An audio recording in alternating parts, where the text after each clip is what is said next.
Hello, எல்லாருக்கும் வணக்கம். இன்னைக்கு நம்ம அம்மாவோட ஸ்டைல்ல ரத்த பொடி மாஸ் பார்க்கலாமா?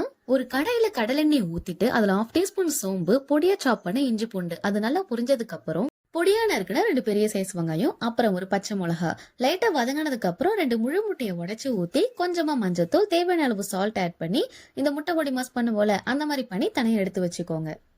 அடுத்ததா அந்த பிளட்ட கையாலே நல்லா பிசைஞ்சு வச்சுக்கோங்க, கட்டிப்படாம இருக்கணும்.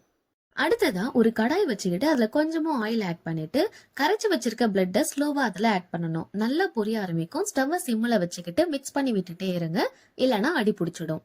அப்புறம் 1/2 டீஸ்பூன் மஞ்சத்தூள், 1/2 teaspoon mutton masala, 1/2 teaspoon pepper, தேவையான அளவுக்கு சால்ட் ஆட் பண்ணி நல்லா மிக்ஸ் பண்ணிக்கலாம். நம்ம ரெடி பண்ணி வச்சிருக்க முட்டை பொடி மாசு இதுல போட்டு நல்லா மிக்ஸ் பண்ணி விட்டு இறக்க போற டைம்ல கருவேப்பிலையும் கொத்தமல்லியும் போட்டு இறக்குனீங்கன்னா நம்ம அம்மாவோட ஸ்டைல்ல ரத்த பொடி மாஸ் ரெடி. இதை நீங்க கண்டிப்பா ட்ரை பண்ணிட்டு கமெண்ட் பண்ணுங்க. மறக்காம நம்ம சேனலை லைக், ஷேர் அண்ட் சப்ஸ்கிரைப் பண்ணிடுங்க.